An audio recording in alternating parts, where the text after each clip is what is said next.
हा जन्म दिला आईने तुला, उपकार हा मोठा केला, ठेस लागे तुझ्या पायाला, आसू येई तिच्या डोळ्याला. जन्म दिला आईने तुला,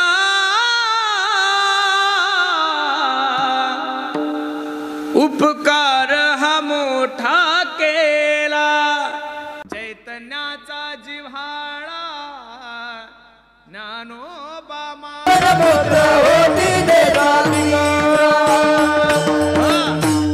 एका वाक्यात तुकोबाराने सांगितलं, कोणाचाही हरिक देवाला वाटणार नाही. गीता भागवत करीते श्रवण, दोन ग्रंथ खूप महत्वाचे. आपल्या हिंदू धर्माचा हिंदू ग्रंथ कोणता आहे? गीता आहे महाराज. कोणता आहे? श्रीमद भगवद्गीता आहे. खरं सांगू, मुस्लिम धर्माचा मुस्लिम धर्माचा ग्रंथ कोणता आहे? कुराण. ख्रिश्चन धर्माचा कोणता आहे?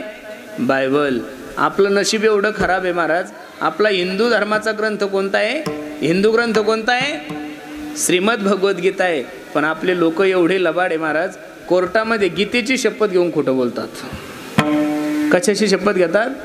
गीतेची घेतात. बाबा बाबा, खोटं बोलण्याच्या बाबतीत तर आपला नाद करायचा नाही महाराज. ग्रामपंचायतच्या टायमाला लोक मारुतीच्या डोक्यावर 2-2 हात ठेवतात.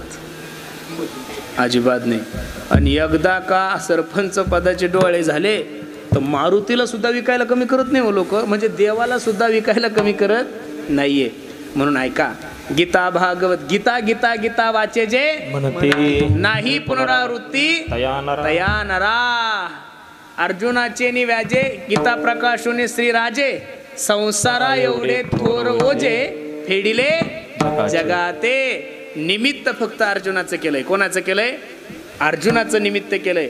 पण त्या अर्जुनाचं निमित्त करून तुम्हाला आणि मला उद्धारासाठी जी गंगा भगवंताने निर्माण केली, त्या गंगेचं नाव श्रीमद भगवद्गीता आहे. काय आहे?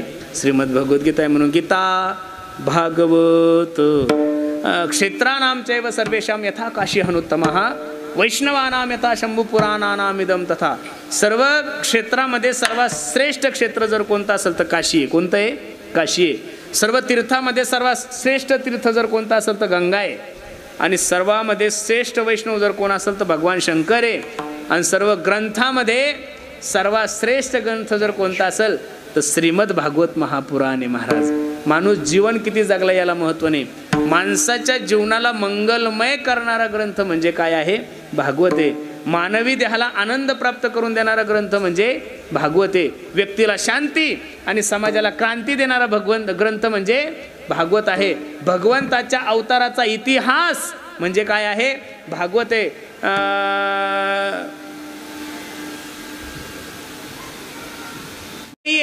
श्रीमद भागवताख्योयम प्रत्यक्ष श्री कृष्ण ये वही. साक्षात भगवान श्री कृष्ण म्हणजेच कोण आहे? भागवत आहे. आणि ज्या व्यक्तीचं मरण जवळ आलं त्याला आपलं मरण मंगलमय कसं करायचं याच्यासाठी सर्वात सुंदर ग्रंथ कोणता आहे? भागवत आहे. मग तुकोबराय सांगतात, गीता भागवत करीती श्रवण. काय करती?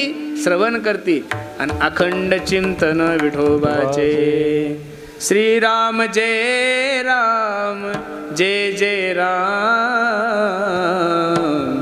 श्रीराम जय राम जय जय राम. रात्रंदिवस जे भगवंताचं चिंतन करतात. गोविंद असनी गोविंद शयनी, गोविंद त्यामनी बैसलासे. माझी मजा झाली अनावरवाच्या छंद या नामाचा, दिनरजनी हाची धंदा गोविंदाचे पोवाडे. रात्रंदिवस जो भगवंताचं चिंतन करतोय महाराज सांगतात अखंड चिंतन विठोबाचे. आणि असा जो कोणी असल तयाचा हरिक वाटे देवा विठोबा रखुमाई. जय जय विठोबा रखुमाई, विठोबा रखुमाई, विठोबा रखुमाई, जय विठोबा. हे विठोबा रखुमाई, विठोबा रखुमाई, विठोबा रखुमाई, विठोबा रखुमाई, जय विठोबा रखुमाई. रुक्माई विठोबा रुक्माई जय जय विठोबा रुक्माई जय जय विठोबा रुक्माई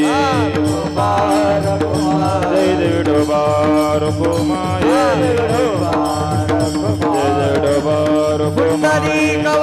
हर विठोर श्री नामदेव भगवान की जय ज्ञानेश्वर महाराज की जय विठोबा रुक्माई जय जय विठोबा रुक्माई नगर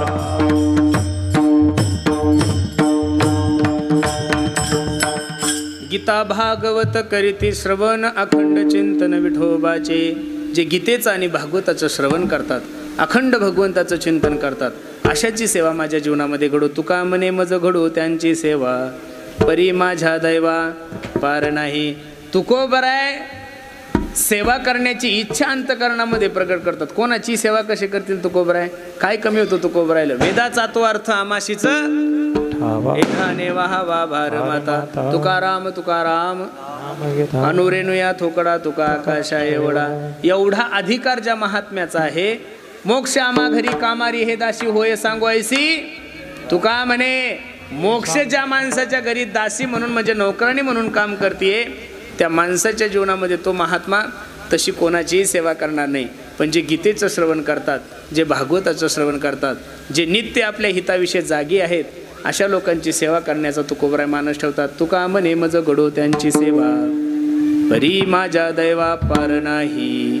कुळी कन्या पुत्र होती जे सात्विक, तयाचा हरिक वाटे देवा. श्रीमती चंद्रभागा आई तुळशीराम हगवणे या आई साहेबाच्या अमृत महोत्सवानिमित्त आपण सर्व मंडळी उपस्थित आहात. कार्यक्रम पाहिल्यानंतर खूप प्रसन्न वाटतंय महाराज. पहिलं तर तुमच्या दोघा भावाला द्यावे तेवढे धन्यवाद आहेत की एक आदर्श कार्यक्रम तुम्ही महाराष्ट्रामध्ये निर्माण केला. खरं सांगू, प्रत्येक लोकांनी पुण्यतिथ्या करण्यापेक्षा, दशक्रियाविधी करण्यापेक्षा मायबाप जिवंत आहे तोपर्यंत त्यांच्यासाठी एखादा तरी सोहळा ठेवा महाराज. ग्रंथ तुला ठेवली. कोणती तुला ठेवली? ग्रंथ तुला ठेवली.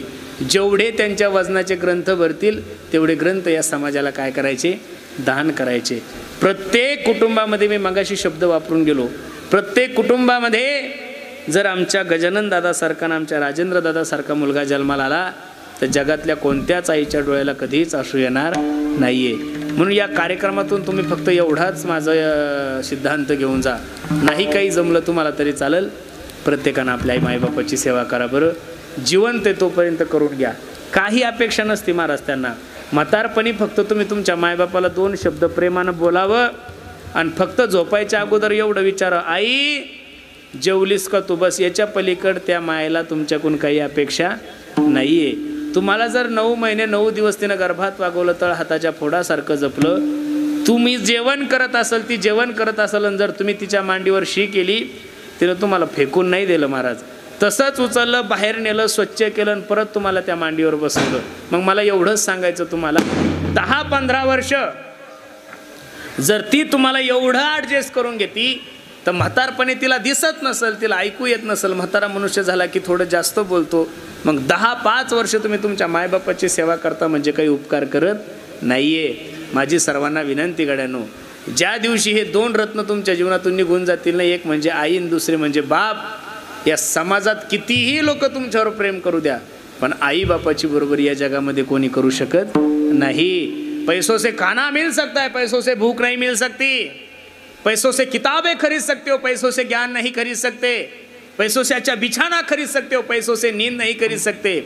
उसी तरह पैसों से बहुत अच्छी बीवी आप लोगों को मिल सकती है, लेकिन पैसों से एक बात इस बाजार में नहीं मिलती, उसे माँ बाप कहते. म्हणून सर्वांना माझी विनंती आहे.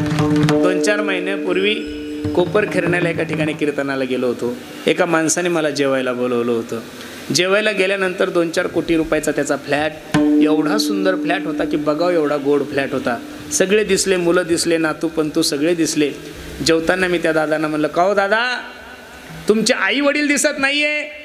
त्या माणसाने मला शब्द वापरला, म्हणे महाराज आम्ही ज्या सोसायटीमध्ये राहतो ही खूप हाय प्रोफेशनल सोसायटी आहे. काय शब्द वापरलाय त्यानं? आम्ही ज्या सोसायटीमध्ये राहतो ही खूप स्टँडर्ड सोसायटी आहे. IT पार्कचे सर्व लोक राहतात महाराज. लोकांची अशी धारणा आहे की ज्या विभागामध्ये उघडे लोक फिरतात तो विभाग सगळ्यात सुंदर विभाग आहे. असं नाही हो महाराज. अरे 60-70 वर्षापूर्वी आपल्या बापदाद्यांना कपडे घालायला भेटत नव्हते, तेही उघडेच राहत होते. मग उघडे फिरणारे लोक पुढं नाही गेले, उलट ते माग आले. लक्ष देऊन ऐका माझी विनंती तुम्हाला. त्यांनी सांगितलं म्हणे महाराज आम्ही ज्या सोसायटीमध्ये राहतो ही खूप हाय प्रोफेशनल सोसायटी आहे. इथं 50-75% फॉरेनर राहतात आणि आमचे आई वडील खूप गावंडळ आहे, ते इथं शोभत नाही म्हणून आम्ही त्यांना गावाकडे ठेवलं. जेवता जेवता मी माझ्या मनातल्या मनात विचार करत होतो, ह्या नालायकाच्या घरी जेवण्यापेक्षा रस्त्यावर 2 वडापाव खाल्ले असते तर बरं झालं असतं महाराज. एक सांगू, तुमच्या शिक्षणामुळं 2-4 कोटीच्या फ्लॅटमुळं जर तुम्हाला तुमच्या मायबापाची लाज वाटत असेल तर माझी विनंती गड्यांनो, असं पाप करू नका बरं. किती प्रेम आहे आईवडिलाचं. किती जरी उदाहरणं दिले तरी थोडे महाराज. किती जरी गीतं म्हणले, दिवसभर म्हणले तरी कमी पडतील एवढे गीतं आहेत. हा हंबरुनी वासराले चाटती जवा गाय, तव्हा मले तिच्यामध्ये दिसती माझी माय हो, दिसती माझी माय.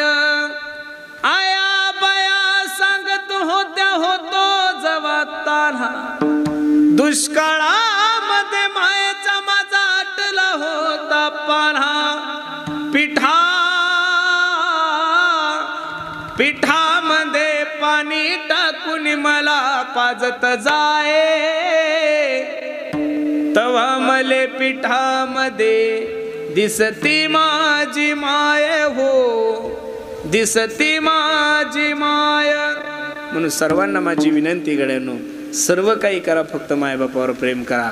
सकळ तीर्थाचे दुरे जे का माता पितरे तया सेवेशी कीर शरीरे लोन कीजे. या रस्त्यानं माझे तुकोबराय जातात. कोण जातात? तुकोबराय जातात. ह्या रोडला किंमत तुमची बारामती म्हणून नाही, ह्या रोडवर काटेवाडी म्हणून तुमच्या रोडला किंमत नाही. ह्या सगळ्या एरियाला किंमत त्याच्यामुळे कारण की या रस्त्यानं माझे तुकोबराय जातात म्हणून महाराज. एवढा समाज तुम्ही जन्मल्यापासून वर्षभरात कधी तुमच्याकडनं, तुम्ही जगातल्या किती मोठ्या माणसाची सभा ठेवा नाही तर काही ठेवा, एवढे लोक तुमच्या रस्त्यानं कधी जात. ज्या दिवशी काटेवाडीमध्ये माझ्या तुकोबरायचं जेवण असतं त्या दिवशी समजून चालावं की काटेवाडीची त्या दिवशी दिवाळी महाराज. ज्या दिवशी भवानीनगरला माझ्या तुकोबरायचं मेंढ्याचं रिंगण असेल त्या दिवशी समजून चला माझ्या भवानीनगरची काय आहे? दिवाळी आहे. ज्या दिवशी बारामती माझ्या तुकोबरायचा मुक्काम असेल त्या दिवशी समजून चालावं की ती त्या दिवशी बारामतीकरांची काय आहे? दिवाळी आहे. दसरा दिवाळी तोची माझा सण, सखे संतजन भेटतील किंवा सखे हरिजन भेटतील. ज्या दिवशी संत येती घरा तोची दिवाळी दसरा. म्हणून आपण भाग्यवान आहात. म्हणून सर्वांना माझी विनंती, नाही काही जमलं तर चालेल, प्रत्येकानं आपल्या आई वडिलाची सेवा करा. मी नेहमी सांगतो, आई माझी मायेचा सागर दिला तिने जीवनाला आकार. तळपत्या उन्हात आणि रखरखत्या रानात राहिली समाजासाठी तू ग कष्टाच्या घामात. कधी मिळेल मुठभर घास, कधी घडे तिला उपवास. ओल्या मातीतून चालताना तुडविले काट्याचे फास. आई माझी मायेचा सागर दिला तिने जीवनाला आकार. नभीची चांदणी तू ग चंदराची कोर. शीतल तुझी छाया मला हवी जीवनभर. तुझ्या शीतल छायेमध्ये उभ आयुष्य जगेन. आई देवापासी मी ग आई तुलाच ग मागेन. आई माझी हो,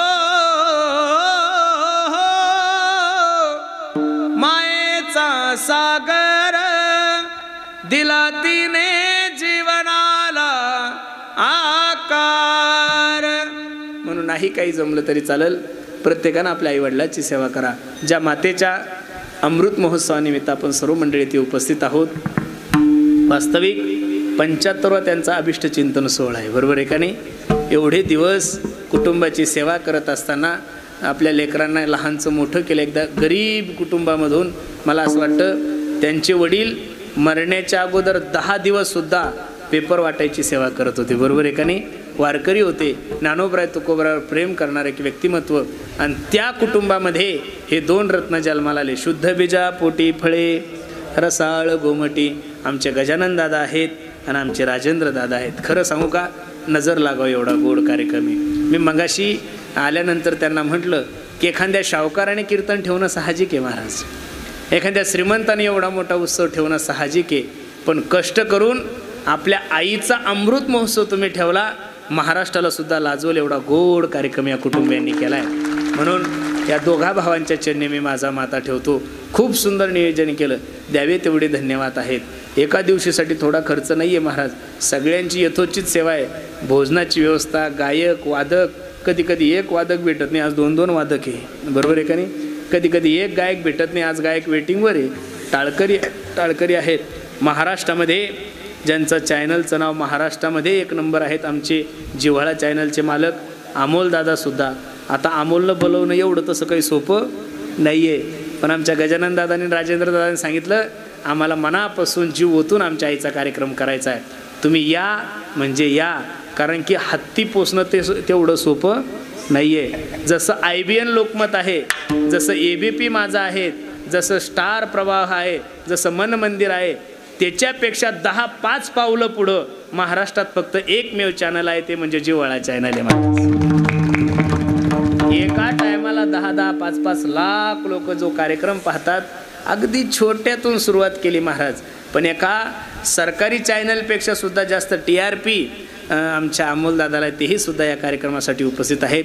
म्हणून पुन्हा एकदा सर्वानुमते सर्वांच्या चरणी मी माझा माता ठेवतो. आणि जशी तुम्ही 75वा आईचा हा अमृत महोत्सव साजरा केला, आपण सर्वानुमते पांडुरंगाला विनंती करू की या आईचा शताब्दी महोत्सव सुद्धा सर्वांच्या साक्षीनं हो, अशी आपण ज्ञानोबराय तुकोबरायच्या चरणी प्रार्थना करू.